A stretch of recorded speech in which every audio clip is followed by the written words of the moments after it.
ইলিশ মাছের পাতুরি কার না প্রিয় বলুন? তো ইলিশ মাছের পাতুরি কিভাবে তৈরি করতে হয় চলুন দেখে নেওয়া যাক। এত ভালো খেতে হয় ইলিশ মাছ, তো প্রত্যেকেরই প্রিয়। চলুন দেখে নেওয়া যাক কিভাবে তৈরি করলাম ইলিশ মাছের পাতুরি। ইলিশ পাতুরি বানাতে আমাদের কি কি উপকরণ লাগছে একবার দেখে নেব।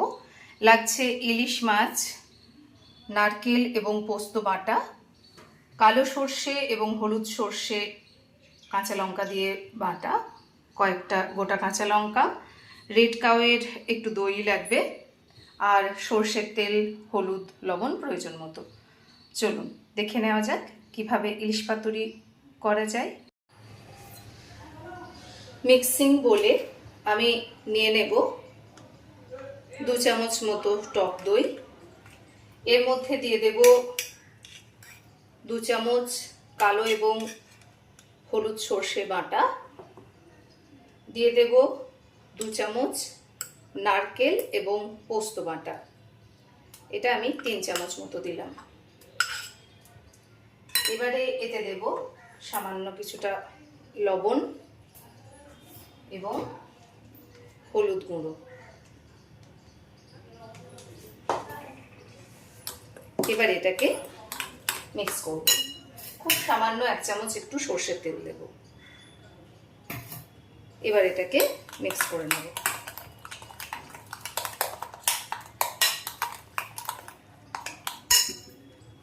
এবার এই যে কলা পাতাগুলো আমি একটু সেঁকে নিয়েছি।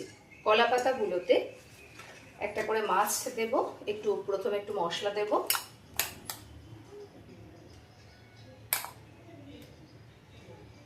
তারপরে 1 পিস মাছ দিলাম, আবারও উপরে একটু এই মশলাটা দিয়ে দেব এবং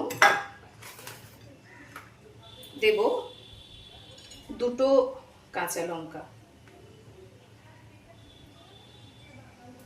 2 কাঁচা লঙ্কা দেব এবং সামান্য একটু সর্ষের তেল দেব, দিয়ে এটাকে মুড়ে দেব। কোনো সুতো দিয়ে বাঁধবার দরকার নেই, যেহেতু কলা পাতাটা একটু বড় আছে। তো এইভাবে আমি আরেকটা মাছও করে নেব। কড়াতে আমি খুব সামান্য একটু তেল ব্রাশ করে নিয়েছি এবং কলা পাতায় মোড়া ইলিশ মাছ দুটোকে এর মধ্যে দিয়ে দিয়েছি। এবার ঢেকে একদম স্টিমে রান্না হবে। অল্প আঁচে আমরা 5 মিনিট পর আবার এটাকে উল্টে দেব। প্রায় 10 মিনিট একদম স্টিমে হওয়ার পর এটাকে উল্টে নিয়েছি। আবারও ঢেকে স্টিমে আবারও 10 মিনিট মতো রান্না করে নেব। ইলিশ মাছের পাতুরি হয়ে গেছে, নামিয়ে নিয়েছি। এবার এটা ঠান্ডা হলে খুলে দেখিয়ে দেব কিরকম হয়েছে।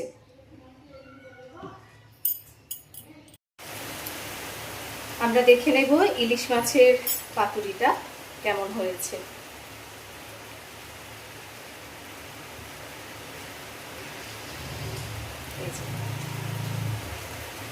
ইলিশ মাছের পাতুরি তৈরি হয়ে গেছে।